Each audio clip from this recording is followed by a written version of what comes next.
Queridos, obrigado pela tua presença, obrigado por mais uma semana que eu posso contar com você aqui para vivenciarmos juntos esse momento de adoração ao nosso Deus, esse momento de celebração e de estudo da palavra. Amém? Eu quero te pedir encarecidamente, compartilhe com mais pessoas essa live, compartilhe com mais vidas. Vamos levar essa palavra o mais longe que a gente conseguir, fazer com que muitas pessoas sejam abençoadas, muitas pessoas sejam renovadas por Deus através dessa palavra.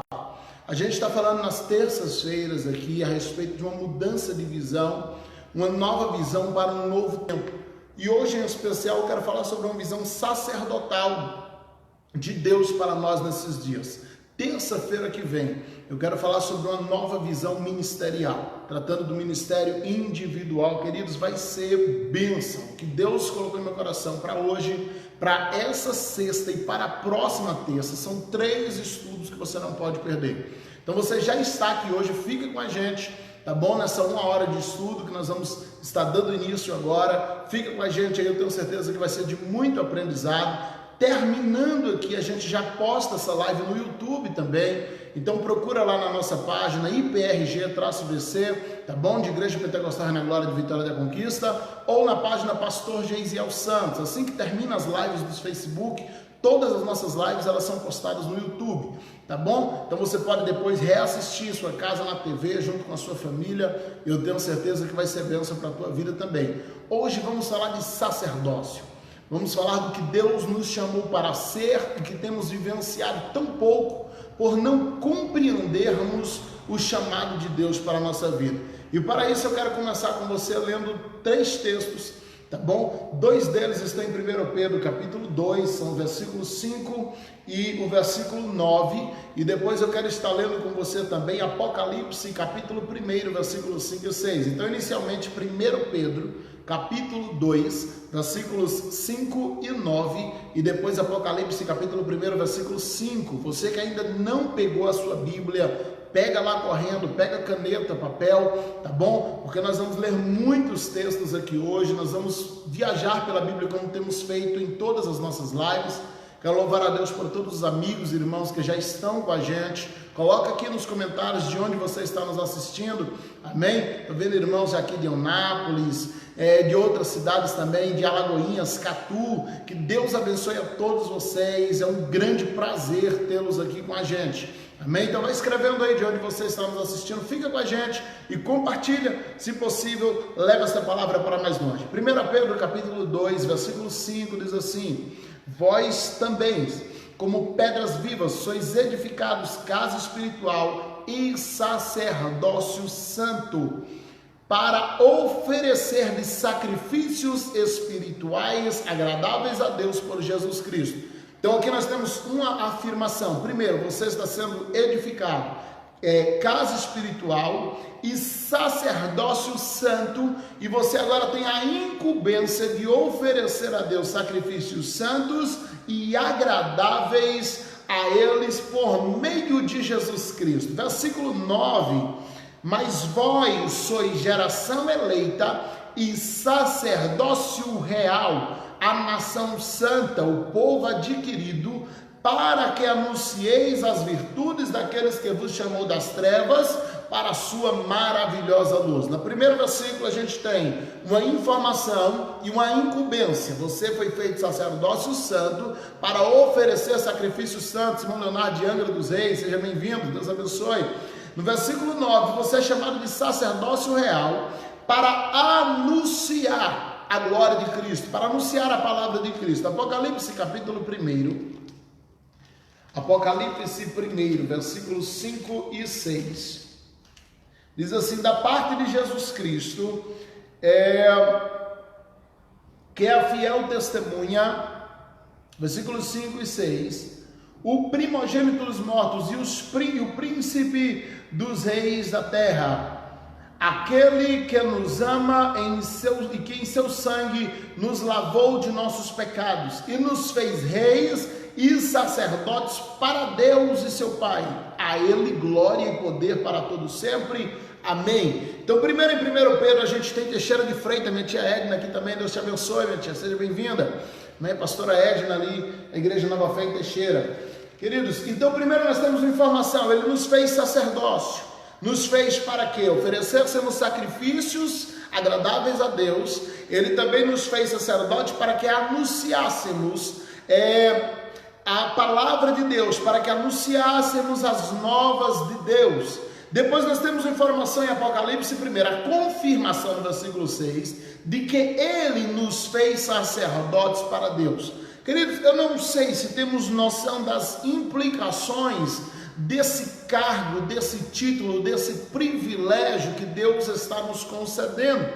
Eu não sei se todos têm noção, porque quando a Bíblia fala que somos sacerdotes, a gente precisa voltar lá atrás e descobrir qual eram as funções sacerdotais. O que se esperava de um sacerdote? O sacerdócio ele é diferente do profetismo, por quê? Porque aquele que desfruta do profetismo, o profeta, ele ministra aos homens, ele ouve de Deus e ministra aos homens, mas o sacerdote, ele ministra a Deus, de Deus para Deus. Ele é alguém que entra, amém? Tivemos uma pausazinha aqui, mas estamos voltando. Ele é alguém que entra diante de Deus e ministra para Deus. Então o sacerdote, ele é aquele que tem essa incumbência de entrar no Santo dos Santos, de entrar diante de Deus. Ele é aquele que tem um convívio direto com a glória de Deus, com a presença de Deus. E isso é importantíssimo, ele é um ministrante diante de Deus. Quando nós compreendemos que antes de ministrar aos homens, nós precisamos ministrar a Deus, nós então entendemos que o nosso papel ele é muito mais importante do que aquilo que simplesmente estamos acostumados a fazer. Então o que um sacerdote faz? Primeiro, ele intercede pelo povo, ele é um intercessor diante de Deus. Segundo, ele é aquele que tem a incumbência de sacrificar não só por si mesmo, mas também de sacrificar pelo povo. Todo mundo chega no templo e oferece um sacrifício por si mesmo, mas o sacerdote ele sacrifica por si mesmo e ele sacrifica por Deus. E o sacerdote sacrifica pelo povo. Ele é aquele que ministra diante de Deus em favor do povo. Então o sacerdote ele tem uma incumbência fantástica, porque ele, além de ter que ministrar sobre a sua própria vida, ele além de ter que ministrar sobre o seu próprio ser, sobre a sua própria pessoa, ele agora tem a incumbência também de ministrar a outros. Ele tem a incumbência também de ministrar por outras vidas. É interessante porque assim, nos nossos dias, a gente tem sempre o desejo do profetismo, porque o profetismo ele nos traz visibilidade. O profetismo ele nos faz viver. Amém? Nós estamos tendo alguns cortes aqui da internet, estamos juntos. Minha mãe, meu pai estão com a gente aqui também, Deus abençoe. Continua com a gente aí, queridos. Amém? Então o profetismo ele ministra a outras pessoas. O profetismo ele vai sempre te levar a uma visibilidade que as pessoas vão olhar e dizer: uau, ele é o profeta, uau, ele é aquele que eu consulto. Mas o sacerdote não.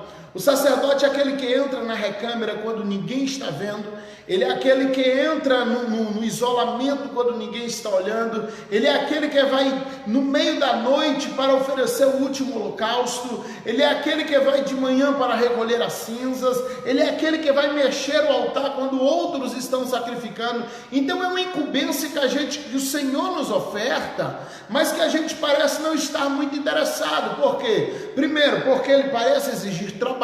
Segundo, porque exige santidade. O sacerdote ele precisava entrar no Santo dos Santos, e isso exigia dele uma santidade maior do que a dos outros. Porque quanto mais profundo ele entrava, quanto mais perto de Deus ele entrava, maior era o risco que ele corria, maior era o risco que ele apresentava a si mesmo. Por quê? Ele está agora entrando em um ambiente que o mínimo sinal de sujeira, o mínimo sinal de pecado pode custar-lhe a vida. O mínimo sinal de pecado na vida dele, de mancha, pode custar a própria vida dele. Muitos daqueles sacerdotes, eles tinham aquelas barbatanas, aqueles cordão azul na orla do vestido, e eles entravam, muitas deles, e usavam cordões maiores para que ficasse do lado de fora do véu. Porque se ele chegasse lá dentro e morresse, se ele passasse do templo lá dentro, as pessoas entendiam, ele entrou em pecado, ele morreu. Então os outros sacerdotes puxavam por aquele cordão, aquele corpo, e trazia para fora. Então ninguém está interessado em ser sacerdote. Você está dizendo, eu te faço sacerdócio real. Mas a gente diz, Senhor, eu não quero, porque isso é trabalhoso. Porque um profeta, ele pode proclamar à distância. O profeta é aquele que aponta para o povo e diz, o Senhor quer que você vá. Mas o sacerdote não. Quando a gente vê Moisés na condição de profeta, em Êxodo 14, versículo 21, ele chega diante do mar vermelho, ele estende a vara, e ele fere o mar, e as águas do mar se abrem. Aquilo é fantástico, aquilo é maravilhoso, a gente ama essa coisa. Mas quando você vai lá para Josué capítulo 3, versículos 14, versículo 17 de Josué capítulo 3, e você vê a abertura do Rio Jordão, e aqui você não tem um ato profético, mas você tem um ato sacerdotal, e a Bíblia vai descrever assim nos versículos 14, 15, 16 e 17 de Josué 3, a Bíblia diz que Deus ordenou que os sacerdotes entrassem na água. Havia uma promessa de Deus a Josué, dizendo, eu vou abrir o Rio Jordão, mas o sacerdote, ele não espera o Rio Jordão abrir para ele entrar. O sacerdote, ele pisa na água. O sacerdote, ele entra com a água fechada. Ele vai lá e ele pisa. A Bíblia diz que depois que os sacerdotes estão com os pés mergulhados na água, com os pés mergulhados ali, o Rio Jordão se abre para outros.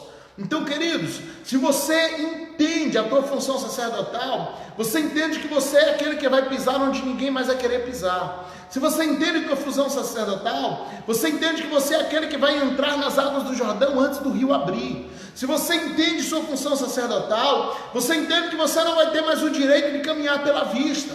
Você não vai ter mais o direito de simplesmente esperar o Rio Jordão abrir para entrar, porque o Senhor diz, o povo entra depois que abrir, mas o sacerdote entra com o rio fechado. Agora deixa eu te dizer uma coisa, se você tiver coragem de assumir o seu papel sacerdotal, se você tiver coragem de assumir aquilo que Deus está planejando e esperando de você, e você pisar nesse Rio Jordão, meu irmão, você vai presenciar e vivenciar, ou melhor, você não vai só presenciar, você vai vivenciar o milagre de ver as águas retornando, o milagre de ver as águas se recolhendo, o milagre de ver um paredão de água se formando do teu lado, e alguém olhar e dizer, isso aconteceu depois que ele colocou o pé. Profetismo trata de palavra, trata de imposição de mão, profetismo trata de ordem. Sacerdote não, ele é aquele que vai, ele é aquele que está na frente, ele é aquele que faz, ele não é aquele que aponta e diz, vocês têm que fazer, não. O sacerdote é aquele que diz, me acompanha porque eu estou indo na frente, e quando eu pisar no Rio Jordão, as águas vão se abrir. A Bíblia diz que os sacerdotes ficam ali no meio do rio, eles ficam ali parados, eles ficam ali pisando, e o povo vai passando, e o rio agora está aberto, eles passam, mas os sacerdotes não saem, porque eles são carregadores da glória, eles carregam a presença, e eles ficam ali carregando a arca, no meio do rio, parados.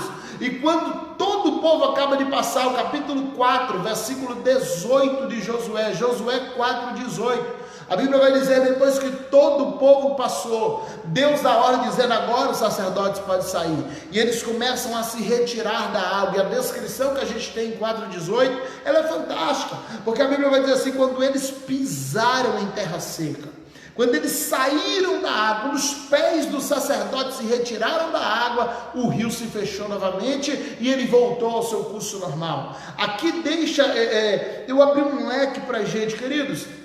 Deus tem te levantado como sinalizador de milagre.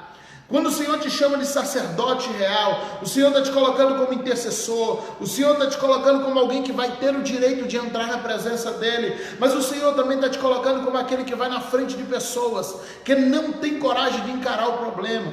O Senhor está te colocando como aquele que vai pisar no Rio Jordão quando todo mundo querer correr dele, como aquele que não vai esperar um milagre acontecer para testemunhar, mas que vai entrar dentro do rio, que vai vivenciar milagres, que vai entrar dentro das águas e vai experimentar o sobrenatural de Deus. Então, se você é sacerdote, meu irmão, não é só tempo de ficar de joelho dizendo, Deus, cadê o milagre? Não, é tempo de você entrar no rio na certeza de que você está carregando a glória de Deus, de que você está carregando a presença de Deus. Agora deixe-me chamar a tua atenção, não entre em rios se você não carrega a presença, não enfrente problemas se você não carrega a presença. se a arca de Deus não tem estado nos seus ombros, se a arca de Deus não tem estado sobre você, se você tem abrido mão de carregar a presença de Deus, não vai adiantar você estar enfrentando, eu vou pisar porque eu sou sacerdote. Não é a tua credencial que vai abrir o Rio Jordão, é a presença de Deus na tua vida. Não é a tua credencial que abre Jordão, mas é a glória de Deus que você carrega sobre os seus ombros. Então aconteça o que acontecer, não abra mão da presença. Aconteça o que acontecer, não abra mão de carregar a arca, não abra mão de carregar a glória, não abra mão de estar cheio da presença de Deus, meu irmão. Isso é importantíssimo. O povo de Israel, Davi, ele passa por duas experiências com Deus. A primeira é quando ele vai pegar a arca da casa de Jonadab, e ele traz aquela arca em carros de bois, e ele coloca a presença de Deus em cima de coisas, e Deus não distribui a presença dele para coisas, Deus distribui a presença dele para pessoas. Deus não dá a presença dele para coisas, ele dá para gente, ele dá para pessoas. E quando Davi coloca a presença de Deus em cima de carros de boi, Deus se ira com aquilo. A arca vai pendendo, e Uzá, que nunca cuidou da arca na casa do pai, tenta agora na frente dos outros mostrar que ele cuida da presença, e Deus fulmina ele ali. Davi, ele agora faz uma pergunta fantástica, ele diz: olha, como eu levarei a presença do Senhor? De que forma eu levarei para Jerusalém a arca? Como eu devo levar? E ele coloca na casa de Obed-edom. Depois de 3 meses ele vê que Deus está abençoando Obed-edom. Só que dessa vez agora Davi faz a coisa certa. Ele chama os sacerdotes e diz: olha, eu preciso de 6 sacerdotes para carregar a presença. Eu preciso de 6 sacerdotes para carregar a arca. Gente, aquela arca, ela era pesadíssima. Ela era de madeira, ela era coberta de ouro, 24 quilates por dentro e por fora. Ela era muito pesada. E aqueles homens que iam carregando a arca, 4 sacerdotes, na verdade, eles chegariam em Jerusalém, eles viajariam de uma cidade a outra, chegariam ali com os ombros arrancados de pele, com calo, sangrando, mas 4 sacerdotes se apresentam e dizem: eu vou carregar a presença do Senhor. Tem até um hino de Zoe que fala sobre isso: e para carregar a tua glória eu preciso estar coberto de sangue. É um sacrifício que eu estou disposto a fazer. Então a presença de Deus, ela vai te causar muitas vezes algumas dores, ela vai te causar algumas vezes alguns incômodos, porque para manter a presença exige alguns sacrifícios. Para receber a presença, não, isso é garantido a todos. Agora, a manutenção da presença, ela vai exigir renúncias, ela vai exigir que a gente abra mão muitas vezes do nosso bem-estar, ela vai exigir que a gente muitas vezes vai buscar Deus em momentos que a gente quer o descanso. Então, meu irmão, abra mão de tudo, mas não abra mão da presença, porque enquanto você estiver com a presença de Deus sobre os teus ombros, enquanto a presença de Deus queimar no teu coração, você vai conseguir abrir Jordãos, você vai derrubar muralhas, você vai fazer exatamente o que precisa ser feito, na certeza de que o sacerdócio de Jesus está sobre a sua vida.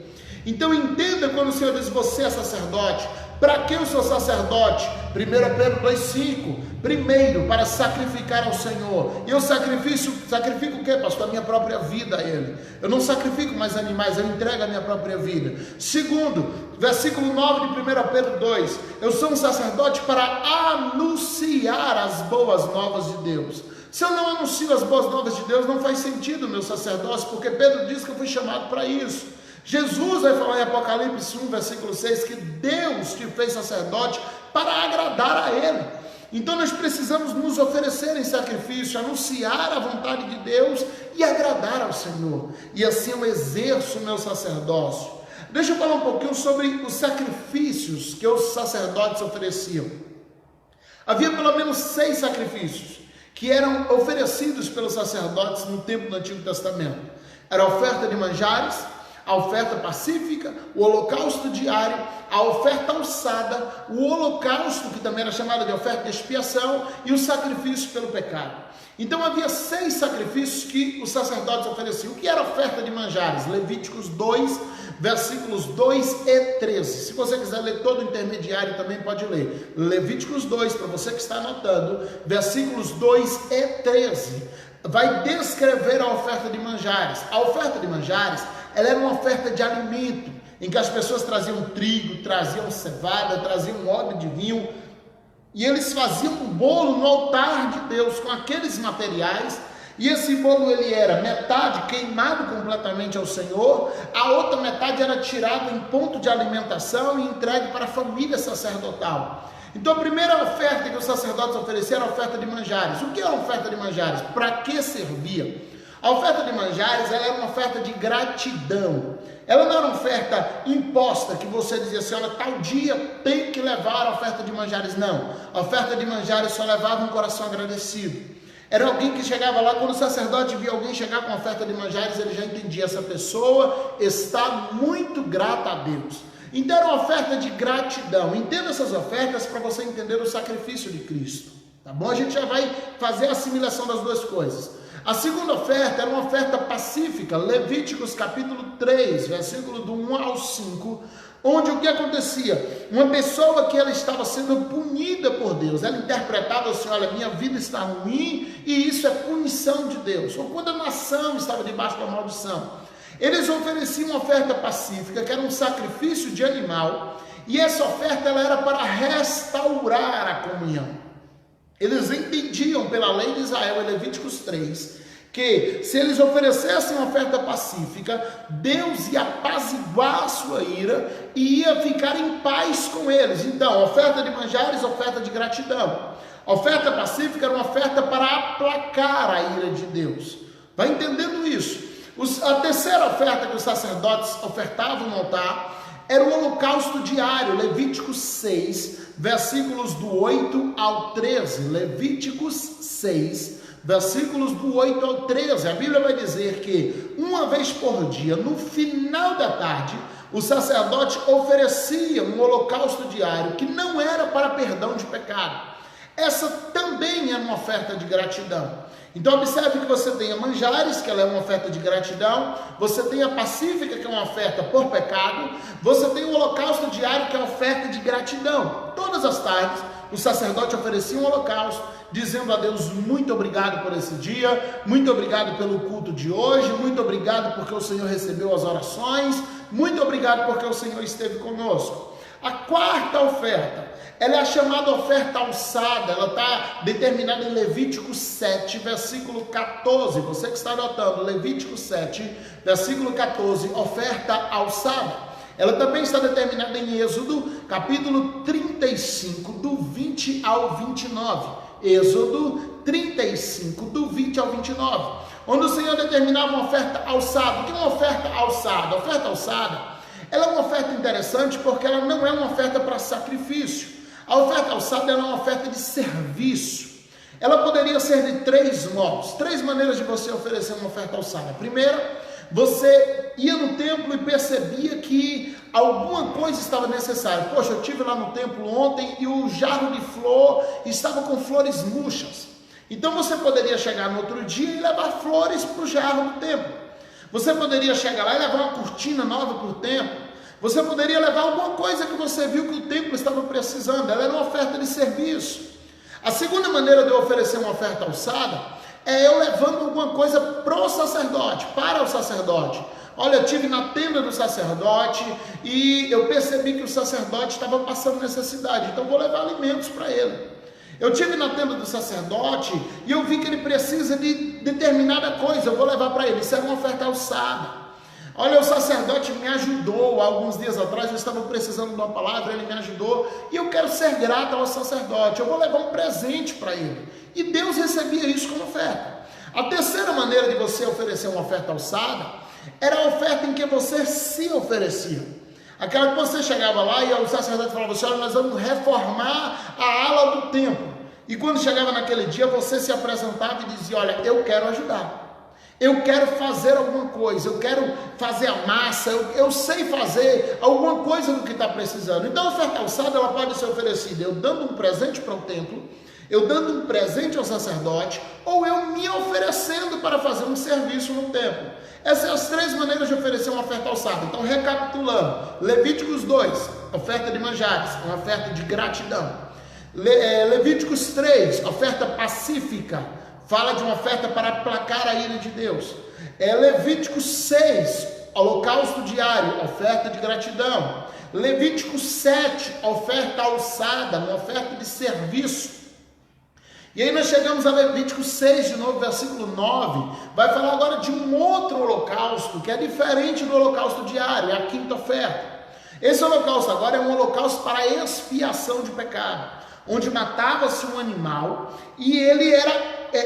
o pecador chegava lá, pegava no chifre de um bode, por exemplo, e o sacerdote transferia os pecados dele para aquele animal, e esse animal ele poderia tanto ser morto, pagando pelo pecado daquela pessoa, quando ele poderia ser solto no deserto para passar fome e morrer no deserto, pagando pelo pecado daquela pessoa. Então esse holocausto agora é um holocausto de expiação, de transferência de pecado. E o último sacrifício é o sacrifício de expiação de pecado previsto em Levítico 6, versículos do 4 ao 7. Esse é um sacrifício em que a pessoa sacrificava um animal para perdão de pecado. O holocausto, na maioria das vezes, ele era enviado ao deserto. O sacrifício ele era morto no altar para perdão de pecado. Então são 6 ofertas, ok? Oferta de manjares. Vamos às ofertas de gratidão. Oferta de manjares, holocausto diário, oferta alçada, que é a oferta de serviço. Essas 3 ofertas é a oferta de gratidão. Agora você tem a oferta pacífica, que é aplacar a ira de Deus, o holocausto, que é a transferência de pecado, e você tem o sacrifício pelo pecado, que é também uma morte de um animal no lugar da pessoa. Então são 3 ofertas de gratidão, 3 ofertas por pecado, 3 de gratidão, 3 de pecado. O sacerdote ele oferecia essas ofertas pelo povo todos os dias. As pessoas traziam essas ofertas a Deus e o sacerdote oferecia. Agora Jesus ele vem, ele morre na cruz e a Bíblia diz assim: ele ofereceu-se uma vez por nós para que não haja mais sacrifício. A pergunta que você tem que fazer é: o sacrifício de Jesus, ele substitui esses 6 sacrifícios? Você já se fez essa pergunta? Porque a gente diz assim, não, quando a gente fala, eu tenho que me sacrificar para Deus. Pedro vai falar sobre isso. 1 Pedro 2,9 fala que, 2,5, ele fala que nós somos levantados sacerdotes para sacrificar a Deus. Mas, se Jesus já morreu, já se fez sacrifício por mim, por que eu tenho que sacrificar a Deus? A pergunta que responde a essa, uma pergunta que responde a outra, ou seja, a resposta da segunda pergunta vai responder a primeira, é: o sacrifício de Jesus substituiu os 6 sacrifícios? Os 6 tipos de sacrifício? Ou parte deles? E aqui é uma surpresa bíblica, que a gente pode tratar disso dentro da palavra de Deus. O sacrifício de Jesus, eu falei de 3 ofertas de gratidão, 3 ofertas por pecado. O sacrifício de Jesus, ele não vem para substituir as ofertas de gratidão. O sacrifício de Jesus, ele não é um substituto para a oferta de gratidão. E eu vou provar isso biblicamente, tá bom? Tudo que a gente fala aqui, a gente prova na Bíblia. Você que assiste nossas lives já está acostumado a isso, tá bom? Fica tranquilo que a gente vai levar isso desse daqui agora. O sacrifício de Jesus, ele é uma substituição dos 3 sacrifícios pelo pecado, que era a oferta pacífica, o holocausto e o sacrifício por pecado. Jesus ele vem substituir esses 3 sacrifícios. Então, Romanos 5, versículo 1 ao 2, e aqui eu vou fazer questão de começar a ler as referências. Romanos 5, versículos do 1 ao 2, vai falar sobre Jesus substituindo a oferta pacífica. Qual era a função da oferta pacífica? A função da oferta pacífica era aplacar a ira de Deus para que ele não me condenasse por meus pecados. Romanos 5, versículos 1 e 2 diz assim: sendo, pois, justificado pela fé, temos paz com Deus, por nosso Senhor Jesus Cristo, pelo qual temos entrada pela fé a essa graça, no qual estamos firmes e nos gloriamos na esperança da glória de Deus.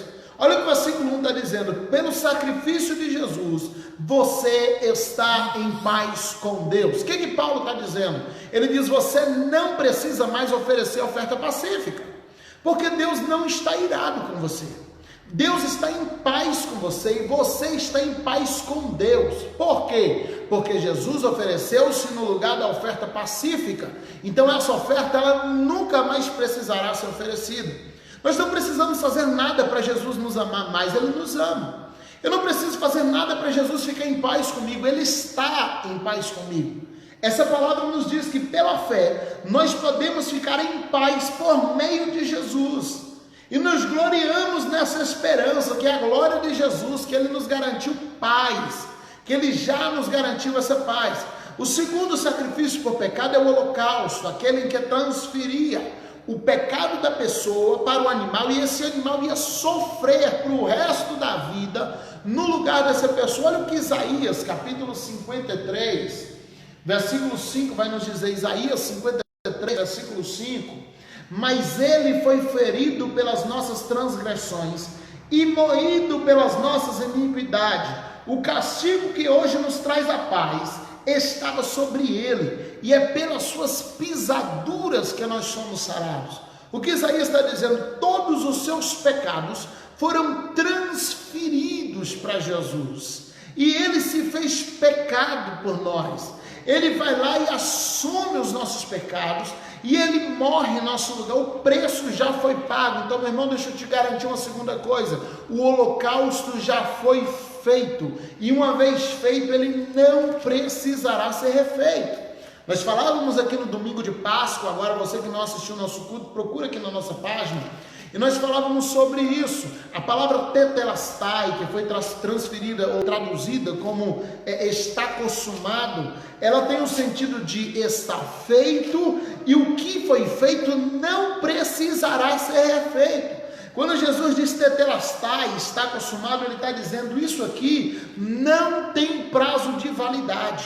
Isso aqui não vai precisar ser feito novamente. Ninguém vai precisar oferecer novamente. Por quê? Porque o que eu estou oferecendo é eterno, é vitalício, não vai precisar ser refeito. 1 Pedro, capítulo 1 João, capítulo 1, versículo 7: mas se andamos na luz, como ele na luz está, temos comunhão uns com os outros, e o sangue de Jesus Cristo, seu Filho, nos purifica de todo pecado. Então deixa eu te garantir algo em nome de Jesus: você está perdoado. Se você se entregou a Cristo, se arrependeu de seus erros, se você confessa Jesus como seu Salvador, primeiro, você já está em paz com Deus. Romanos 5, você já está em paz com Deus. Segundo, você está perdoado. Você não precisa oferecer de novo holocausto, você não vai precisar oferecer o terceiro sacrifício por pecado, porque o Senhor já te garantiu perdão.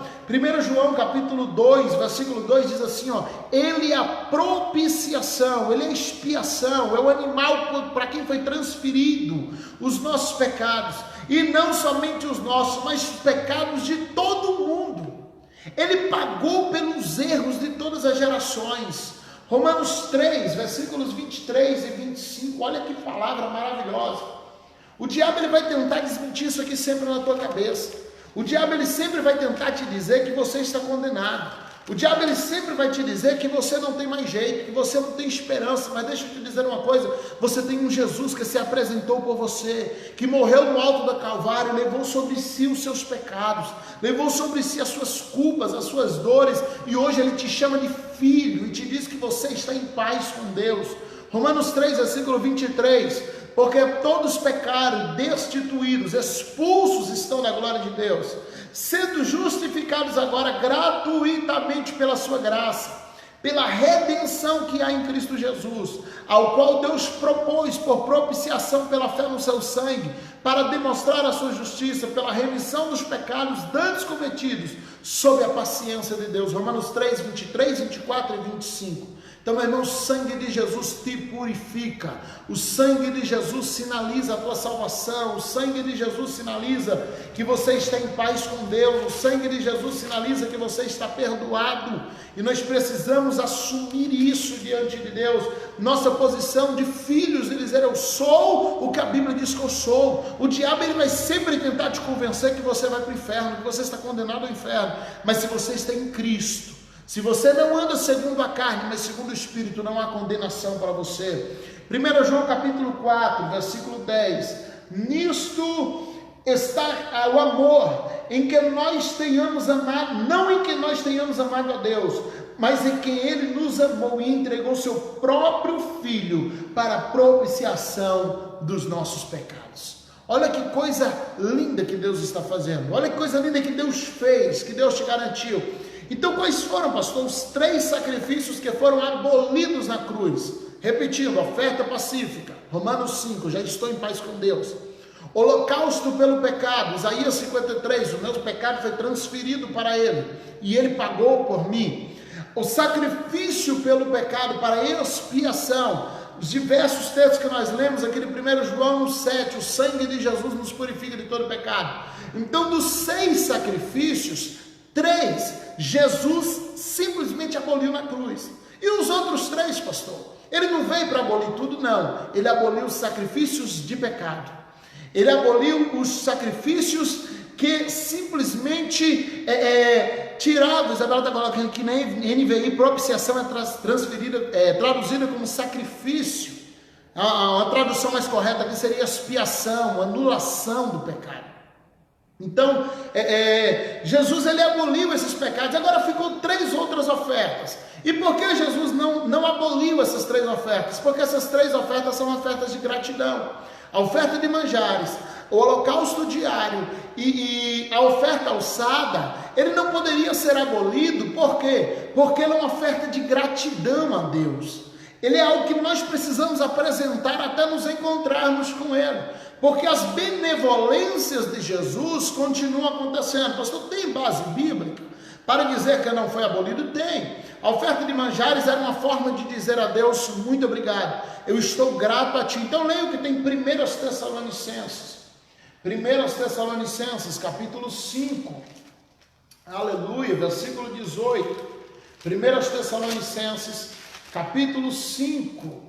Versículo 18, aproveita esse tempo das lives para você treinar na Bíblia, para quando voltar para a igreja não ficar perdido lá para achar Obadias, Sofonias, Naum, né? Vamos treinando aí. Em tudo dai graças, porque esta é a vontade de Deus em Cristo Jesus para convosco. O que Paulo está dizendo? A vontade de Deus é que você continue agradecendo, e agradecendo, e agradecendo. E Jesus não ia tirar de você isso.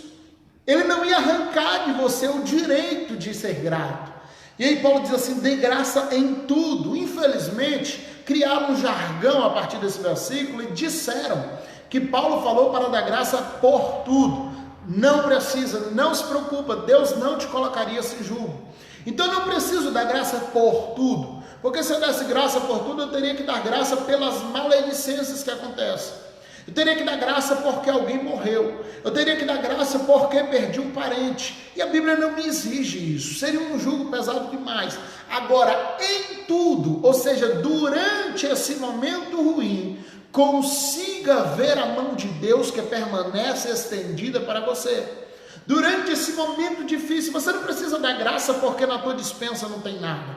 Mas dê graças porque nesse momento de adversidade Deus não te abandonou. Você não precisa dar graça por estar doente, mas dê graça porque mesmo no leito o Senhor permanece do teu lado, te garantindo cuidado, te garantindo conforto, te garantindo cura. Então dê graça em tudo. Deus não te tiraria esse prazer. A segunda oferta, que é o holocausto diário, ou seja, aquela em que todos os dias o sacerdote tinha que oferecer um holocausto, não para perdão de pecado, mas uma forma dele dizer obrigado. Observe que tem 2 ofertas com o nome de holocausto. Jesus aboliu uma, mas não aboliu a outra. O primeiro holocausto era um holocausto de gratidão, que era oferecido sempre no fim da tarde. O segundo holocausto ele é de perdão de pecado. Esse Jesus aboliu. O que precisava ser para perdão de pecado já foi aniquilado na cruz. Jesus já fez e ele já perdoou a gente. Agora, ele te deixou um outro holocausto, que é o holocausto que o sacerdote oferecia no fim do dia, em que ele dobrava o joelho e dizia: Deus, obrigado, porque eu tive um dia abençoado. Obrigado porque o Senhor esteve comigo. Efésios 5, versículo 19. Vamos ver se a gente precisa fazer esse holocausto de gratidão. A gente está falando sobre uma nova visão nas terças-feiras. Hoje falando sobre a visão sacerdotal. Semana que vem falando sobre visão ministerial. Meu irmão, a live de sexta e de terça você não pode perder. Sexta eu vou estar falando aqui sobre intimidade com Deus. O perigo do imediatismo, e vai ser uma live que Deus já tem colocado palavras abençoadas no meu coração. E terça-feira, falando sobre visão ministerial, uma nova visão ministerial, tratando do ministério individual. Vai ser 2 lives aqui que você já tem que se programar, sexta e terça, e hoje fica com a gente, tá bom? Efésios capítulo 5, versículo 19, falando sobre um holocausto de gratidão, oferta de gratidão a Deus.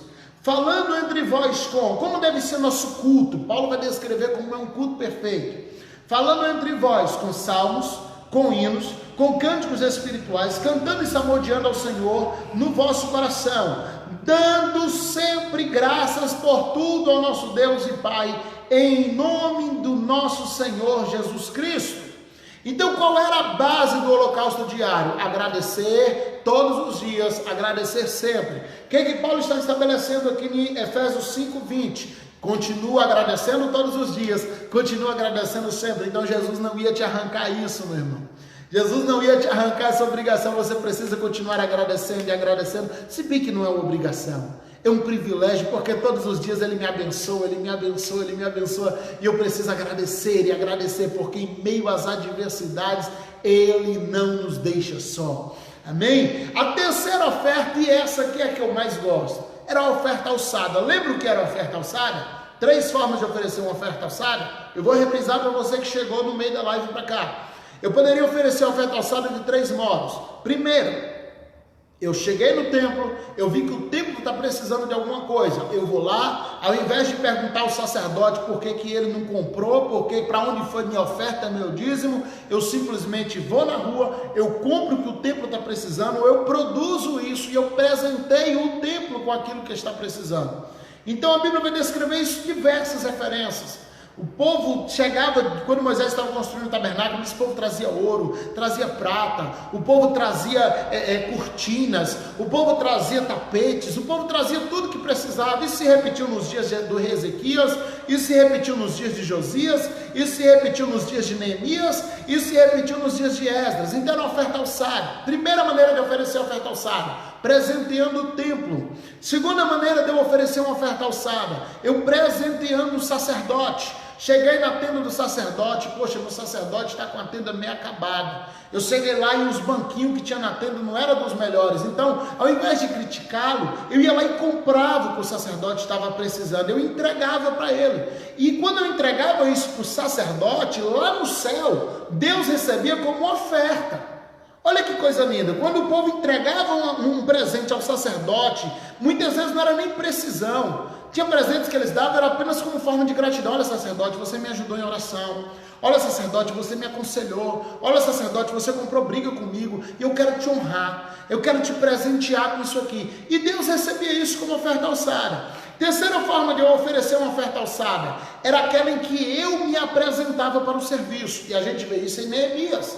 Quando Neemias vai construir o muro, a Bíblia diz que o povo começa a se apresentar dizendo: eu vou construir um pedaço, eu vou dar os tijolos, eu vou dar o barro, eu vou dar o, sei lá o que eles usavam de cimento, eu vou dar as coisas que precisam. Então era uma oferta em que eles iam lá e se apresentavam, e pegavam na colher de pedreiro e trabalhavam junto. Então a terceira forma de eu dar uma oferta alçada era eu me entregando. Será que Deus aboliu isso? Romanos 12.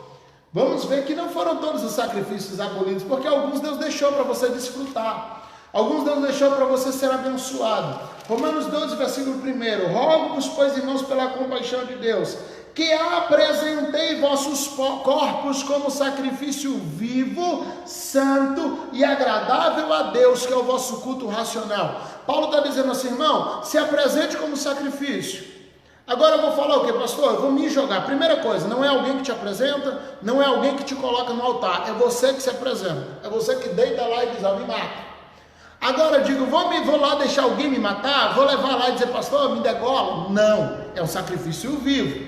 Diga glória a Deus por isso, tá certo? Porque a única vez que o Senhor manda você se apresentar como sacrifício é um sacrifício vivo. E qual era o único sacrifício que ficava vivo? De todos os 6 sacrifícios que a gente apresentou aqui, o único que permanecia vivo era a oferta alçada, em que entregavam ao sacerdote uma ovelha, e aquela ovelha não era morta, aquela ovelha não era simplesmente jogada lá no altar para ser sacrificada, não, porque era uma oferta alçada. E como uma oferta alçada, essa ovelha ela permanecia viva. Então o Paulo está dizendo assim: meu irmão, se ofereça como um sacrifício vivo, santo, agradável, que é o vosso culto racional, o vosso culto por decisão. Não faça as coisas na igreja porque alguém está te pressionando, você tem que decidir fazer. Você tem que ser aquele que, não, mas eu não faço porque o pastor não me chama, não. Você tem que ser aquele que se apresenta. Você tem que ter aquele que entende, olha, eu vou me apresentar para o serviço, eu vou me apresentar para fazer, eu vou me apresentar para a obra, eu vou me apresentar, é para conquistar a bênção, perdão de pecado, salvação. Não, isso é oferta alçada, é oferta de gratidão, meu irmão. A obra que a gente faz não é para adquirir coisas, é como uma forma de agradecer pelo que Jesus já fez. É uma forma de dizer muito obrigado. Porque o que eu vou dar para o Senhor? Eu vou dar ouro para Ele, eu vou dar prata, Ele é o dono disso tudo. Mas eu posso me entregar, eu posso me jogar no altar, eu posso me colocar diante do altar em santidade, um altar de adoração, e me oferecer para o sacrifício, e me apresentar para o sacrifício. Vamos para o sacrifício de Ana, 1 Samuel capítulo 1. Olha que coisa linda esse sacrifício de Ana. Quando Ana ela vem devolver Samuel ao Senhor, ela esteve lá, ela pediu, ela orou, e o sacerdote Eli, ele ofereceu ali um ombro amigo para Ana. Ele disse, olha, que Deus conceda o desejo do teu coração. Ele orou por ela, ele ministrou uma palavra de bênção, e ela volta 5 anos depois para entregar o menino. E quando Ana chega para entregar o menino, a Bíblia vai descrever assim, 1 Samuel, capítulo 1, versículos 24 e 25. 1 Samuel, capítulo 1, versículos 24 e 25, diz assim, e havendo desmamado, levou o menino consigo, com 3 bezerros e uma efa de farinha. 3 bezerros, olha o que Ana está levando, 3 bezerros e uma efa de farinha, e um óleo de vinho, e trouxe à casa do Senhor a Siló, e era o menino ainda muito criança, e degolaram um bezerro, e assim trouxeram o menino Eli. Observe que Ana ela vem, ela tem uma oferta, ela tem na verdade várias ofertas, ela traz 3 bezerros, e uma efa de farinha junto com um óleo de vinho, e então eles degolam um bezerro. Observe como uma coisa aqui, ela tramita dentro da diferenciação de oferta. Para que servia? Vamos de trás para frente. O óleo de vinho e uma efa de farinha era oferta de manjares. Eles eram apresentados juntos. Apresentavam uma efa de farinha e um óleo de vinho. Isso aqui é a oferta de manjares. Ela estava dizendo a Deus, muito obrigado. Quando ela entrega para o sacerdote aquela efa de farinha, e ela oferece para ele, ela está dizendo, eu estou dizendo a Deus, muito obrigado. Então a primeira oferta de Ana é uma oferta de manjares, é uma oferta de gratidão, mas ela traz 3 bezerros.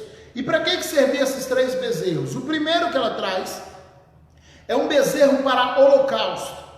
Ela é um bezerro que vai ser transferido o pecado de Ana para esse bezerro, é um sacrifício por pecado. E esse bezerro agora ele vai ser lançado, vai ser levado para o meio do deserto, e ele vai ser jogado lá para sofrer pelo pecado de Ana. Então ela diz, olha, primeiro eu admito que eu tenho pecado, e eu trago esse bezerro para o holocausto, transfere meus pecados para ele, porque o fato de eu ser abençoado não faz de mim santo. Essa é uma coisa que muita gente confunde. Ah, Deus está me abençoando, então meus erros estão tudo resolvido. Não, ser abençoado é uma coisa, ser santo é outra. Deus abençoa porque Ele é abençoador. Então não mistura as coisas. Ana diz, eu estou sendo abençoado, eu estou aqui com oferta de manjares. Se fosse eu levava só oferta de manjares. Deus, muito obrigado. Mas não, ela oferece um bezerro para oferta por pecado. Ela oferece um segundo bezerro, que agora vai ser também para sacrifício de pecado. Então aquele primeiro bezerro, ele é transferido, o pecado de Ana para ele, é lançado lá no meio do deserto, ele vai morrer de fome por lá, pagando o preço que Ana deveria pagar por seus pecados. O segundo bezerro, ele é morto, por isso a Bíblia vai dizer, é morto apenas um dos 3. Ela traz 3, mas só um morre. Então esse segundo agora é morto pelo sacrifício por pecado. Um ia ficar lá pagando para o resto da vida. Observe como isso não fluía. Um ficava lá pagando, mas outro tinha que morrer. Então, esse segundo bezerro ele é sacrificado, ele é morto por pecado. Agora, para que é o terceiro bezerro? 2 é por pecado. Um vai ficar no meio do deserto aí vagando, o outro vai morrer no altar do sacrifício. O terceiro bezerro que Ana traz é exatamente uma oferta de gratidão. Então, ela traz 2 ofertas por pecado e 2 por gratidão. 2 ofertas por pecado, uma é morta ou está jogada no deserto, é expiação. certo? Mas as duas de gratidão, a oferta de manjares era para Deus, ela estava dizendo obrigado, Deus. Mas o bezerro de gratidão, ou o carneiro, como tem algumas traduções aí, ele não era para Deus, ele era para Eli. Ela agradece a Deus pelo presente através da oferta de manjares, e ela agradece também a Eli, entregando uma oferta alçada a ele. Quando ele entrega aquele terceiro bezerro, ela está dizendo muito obrigado, porque quando eu mais precisei, você orou por mim. Muito obrigado, porque quando eu mais precisei, você ministrou uma palavra de bênção sobre a minha vida. Meu irmão, a gente não pode esquecer das pessoas que nos abençoam. A gente não pode esquecer das pessoas que foram ombro amigos para a gente. Tem muita gente que ele só lembra dos amigos nos momentos de adversidade. Ele só lembra dos amigos nos momentos de dificuldades. Ele só lembra dos amigos nos momentos que está tudo feio. Aí as coisas começam a melhorar. Ele simplesmente vai saindo de fininho como se não precisasse de mais ninguém. Ana, ela volta, ela diz, eu tenho uma gratidão a Deus e tenho uma gratidão ao sacerdote. E a Bíblia vai dizer que todas as vezes que ela trazia, que ela vinha visitar o menino uma vez por ano, ela trazia uma túnica para o menino e ela apresentava também uma oferta ao sacerdote. Por que isso? Porque Ana tinha um coração agradecido. Ana sabia dizer muito obrigado, Eli, porque primeiro você orou por mim, agora você está cuidando do meu filho. Agora você está zelando do meu filho, agora você está garantindo que o meu filho seja bem cuidado, que o meu filho receba os cuidados devidos. Então, nós precisamos ter esse cuidado de ser grato. A oferta alçada ela é necessária porque ela é uma oferta de gratidão. Então, o Senhor aboliu todos os sacrifícios que eram ligados a pecado. Hoje nós não precisamos mais apresentar o cordeiro do holocausto. Hoje eu não preciso mais apresentar o cordeiro de sacrifício. Mas eu preciso apresentar minha gratidão a Deus. Dizer obrigado, principalmente porque eu não preciso sacrificar mais. Obrigado, principalmente porque eu não preciso oferecer mais sacrifício. Porque o Senhor já sacrificou por mim. O Senhor já garantiu o perdão de meus pecados. Então, meu irmão, voltando ao nosso tema principal, você é sacerdote de Deus. Você é sacerdócio real, você é sacerdócio santo. Para agradar ao Senhor, para sacrificar ao Senhor. Sacrificar o que, pastor? 1 Pedro 2,5, eu tenho que sacrificar. Eu sacrifico por pecados? Não, Jesus já sacrificou. Você sacrifica gratidão. Você entrega a tua própria vida a Ele dizendo muito obrigado. Você entrega a si mesmo. Eu não sacrifico os outros, eu não apresento serviço dos outros. Eu me apresento a Deus dizendo muito obrigado. Porque o Senhor morreu por mim, porque o Senhor perdoou meus pecados, porque o Senhor garantiu uma nova vida para mim. Então, eu sou um sacerdote para sacrificar, 1 Pedro 2,5, sacrificar o quê? Sacrificar a minha oferta alçada ao Senhor, a minha oferta de manjares ao Senhor, sacrificar com entrega a Deus, de louvor e adoração a Ele, dizendo todos os dias muito obrigado, muito obrigado, muito obrigado. Eu fui chamado para anunciar, 1 Pedro 2,9, sois sacerdotes para anunciar o Evangelho. Então Deus agora te coloca numa posição também de ensinador da palavra, de professor, de mestre da palavra. Você precisa de ensinar, anunciar o Evangelho a todas as pessoas. Mas acima de tudo você não pode perder o seu propósito. Apocalipse capítulo 1, versículo 5 a 6 diz que você foi feito sacerdote para agradar a Deus. Antes de ministrar aos homens, você precisa ministrar ao Senhor. Antes de querer sair por aí sendo profeta, e a nossa geração está cheia de pregador. Está cheio de gente que está fazendo exatamente o que eu estou fazendo aqui agora, fazendo lives e querendo ensinar a todo mundo. E isso é bom. Que anunciem. Jesus disse que não é contra nós, é por nós. Que seja anunciado o Evangelho. Pelos mais diversos interesses, que sejam anunciado o Evangelho. Mas deixa eu te dizer uma coisa, não saia para anunciar o que você não aprendeu. Não se disponha a falar o que você ainda não tem uma mensagem. Tem muita gente que está querendo falar em nossos dias e não tem o que falar. E quem ensina o que não aprendeu, queridos, compartilha ignorância. Quem tenta sair ensinando quando não sentou para aprender, ele vai compartilhar ignorantes e formar ignorantes. Então, antes de querer ministrar aos homens, ministre a Deus. Antes de querer ser profeta, corra para a oração. Antes de querer o profetismo, assuma seu sacerdócio. Seja como Jeremias, como Ezequiel, como Zacarias, que antes de ser profeta foram sacerdotes. Que assumiram o seu papel sacerdotal de intercessores. Daniel, quando ele vai orar ao Senhor, quando sai o edito, é proibido orar. A Bíblia vai dizer assim, ele voltou ao seu quarto e ele orava 3 vezes ao dia, como já era de costume. Não era uma oração providencial para um momento de dificuldade, não. Era uma oração que ele estava fazendo naquele momento, sim, mas que já era de costume fazer todos os tempos. Já fazia em tempos de bonança, já fazia em tempos bons, já fazia em tempos maravilhosos. Assuma o seu sacerdócio. E o principal ponto do sacerdócio é o da intercessão. Fale menos e ore mais. Tiago 5, versículos 16 e 17. Confessai as vossas culpas uns aos outros e orai uns pelos outros, para que sareis. A oração feita por um justo pode muito em seus efeitos. Versículo 16, versículo 17.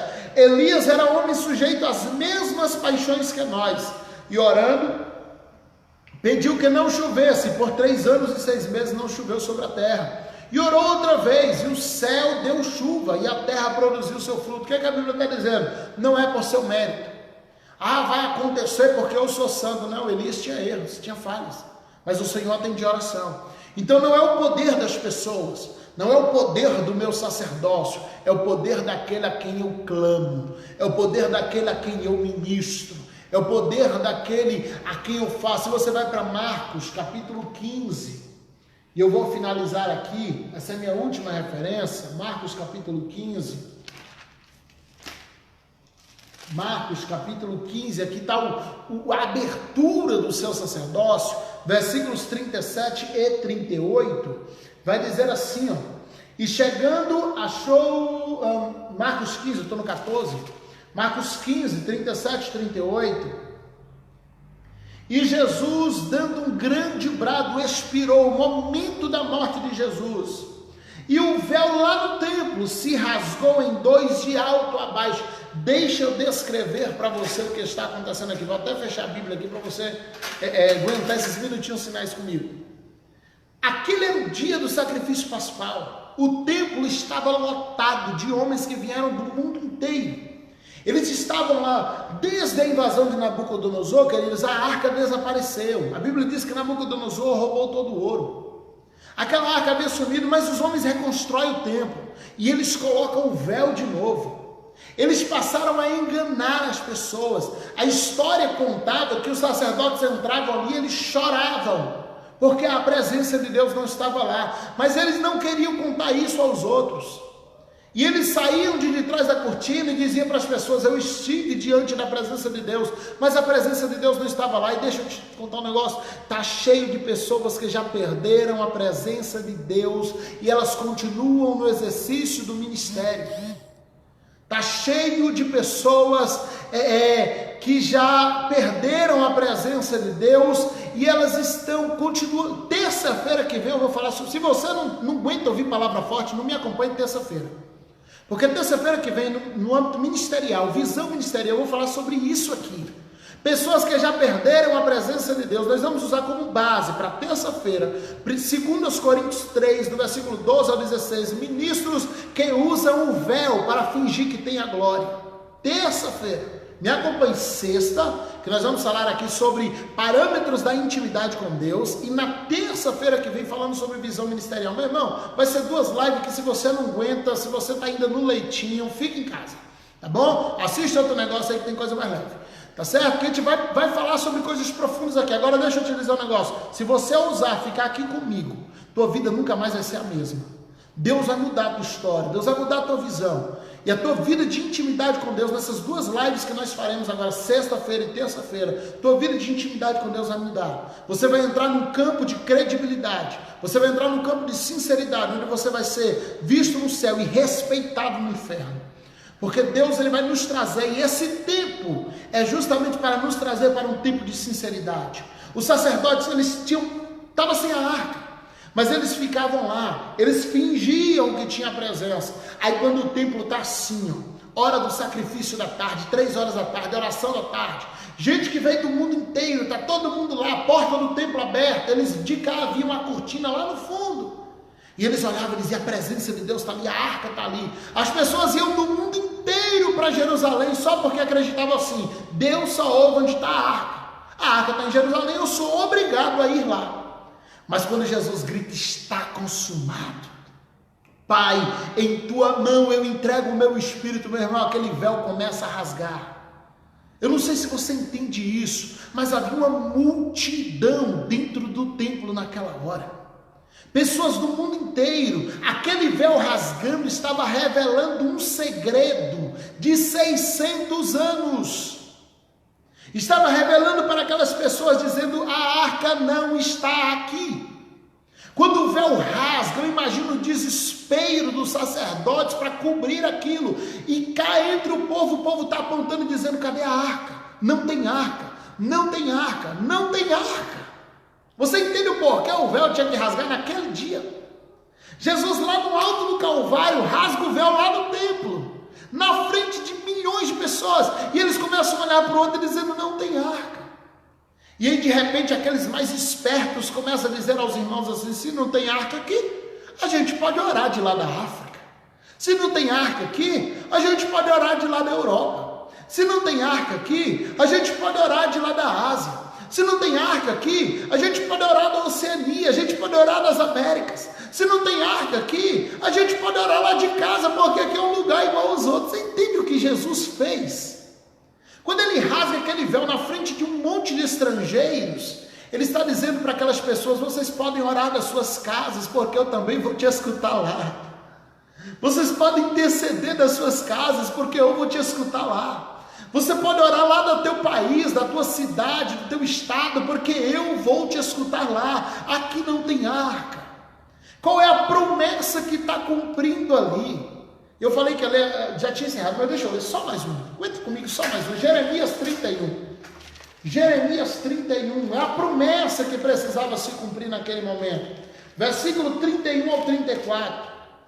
Eis que vem dias, diz o Senhor, em que farei um concerto novo com a casa de Israel e com a casa de Judá, não conforme o concerto que eu fiz com seus pais, no dia em que tomei pela mão para os tirar da terra do Egito, porquanto eles invalidaram esse concerto, apesar de eu haver desposado, diz o Senhor. Mas este é o concerto que eu farei com a casa de Israel. Depois daqueles dias, diz o Senhor, porei a minha lei no seu interior, a escreverei no seu coração. Eu serei o seu Deus e eles serão o meu povo. E não ensinará ninguém mais ao seu próximo, nem alguém ao seu irmão, dizendo: conhecei o Senhor, porque todos me conhecerão, desde o menor até o maior, diz o Senhor, porque perdoarei sua maldade e nunca mais me lembrarei dos seus pecados. O Senhor estava cumprindo isso com o rasgado do véu. Ele estava dizendo assim: meu irmão, você não precisa mais ficar vindo aqui ouvir os sacerdotes, porque eu estou fazendo de você um sacerdote agora. Quem é que podia orar? O sacerdote. Só sacerdote chega diante de Deus. O Senhor está dizendo: você é sacerdote. Você pode dobrar seus joelhos na tua casa e eu vou te escutar. Você pode clamar e eu vou te ouvir, eu vou te responder. Você pode interceder e vai ter resposta. O Senhor está dizendo: você é sacerdote. Eu te faço sacerdote a partir de hoje. Eu te unjo sacerdote real, povo santo, geração eleita, como nós lemos aqui em 1 Pedro 2. Eu te faço agora geração eleita, povo santo, de sacerdócio real. A partir de agora, tudo o que você pedir, Deus vai te responder. Então, meu querido, não abra mão disso. Tem gente que fala assim: eu estou pagando preço de oração, porque está fazendo uma campanha de madrugada. Meu irmão, quem está pagando preço é Deus te ouvindo. Sabe aquele amigo prosa ruim? Todo mundo tem. Todo mundo tem. Eu sei que o nome é feio. Aquela pessoa que você fala assim: poxa, eu ouço por educação, mas ou prosa ruim. Deixa eu te contar um negócio. Você é o prosa ruim de Deus. Diante da magnificência dos anjos, tua conversa é enfadonha. E é por isso que o Espírito Santo pega a tua oração e fica corrigindo, porque a Bíblia diz que eu e você não sabe falar. Então para de se exibir, de ficar soberano, eterno, magnífico. E o que o Espírito Santo pega: não, deixa eu corrigir isso aqui, porque esse cara não tem nem ideia do que está falando. Seja você mesmo. Deus te ouve. Para de dizer que está pagando o preço de oração. Você está tendo o privilégio de ser ouvido pelo Rei dos Reis, Senhor dos Senhores, que fez os céus e a terra. É um privilégio. Ele te ama e por isso Ele te escuta. Então não abra mão de orar, não abra mão de falar com Deus, não abra mão de estar com Deus. Que Deus te abençoe. Eu quero agradecer a irmã Isabela, colocou ali uma mensagem linda. Ele estava falando aqui sobre algumas referências. Tem honra tenho um prazer, um privilégio imenso de fazer parte dessa linhagem, falando dos meus tios, do meu pai. Eu louvo a Deus por isso. Eu guardo comigo um segredo ministerial ministrado pelo meu tio quando eu tinha 9 anos de idade. E um mês antes dele falecer. E eu louvo a Deus por ter essas referências. Quero ser como Eliseu, que alguém diz, ele era aquele que deitava água na mão de Elias. Então que as minhas referências me acompanhem, que as minhas referências falem por mim. E Deus te abençoe em nome de Jesus. Queridos, eu quero orar pela tua vida. Amém? Que Deus te abençoe. Pai, eu rogo pela vida desses irmãos. Talvez muitos deles não entenderam sua função sacerdotal. Talvez muitos deles permanecem na dependência de que alguém ore por eles. De que alguém esteja sempre impondo as mãos neles. De que alguém esteja sempre ministrando alguma coisa neles. Porque eles não conseguem entender o privilégio que o Senhor já concedeu. Eles não conseguem entender o que já está liberado, Pai.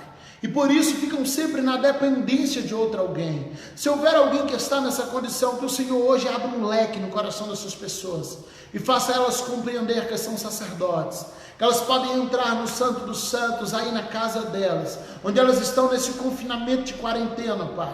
Que elas podem entrar no Santo dos Santos com ousadia diante do Senhor, porque ela está em paz com o Senhor. E por isso ela pode entrar nesse lugar e ela vai ser ouvida, ela vai ser respondida, Pai. Que não nos falte a fé, que não nos falte a certeza de que nós estamos sendo ouvidos e respondidos por Deus, e a certeza de que somos amados por Ti, Pai. Cuida dos nossos corações, blinda a Tua igreja contra as enfermidades desse tempo. Nós clamamos em nome de Jesus. Amém e amém. Amanhã não, é amanhã, quarta-feira, 7 horas da noite. Nós temos culto aqui na IPRGVC, tá bom? Hoje à noite tem culto lá no Dinaboge, na página IPRG Dinaboge, tá bom? Amanhã nós temos aqui na página da IPRGVC, tá bom? E sexta-feira eu tô de volta aqui falando sobre intimidade com Deus, parâmetros da intimidade com Deus. Convida pessoas, não perde essa live. Deus te abençoe, fica na paz do Senhor Jesus.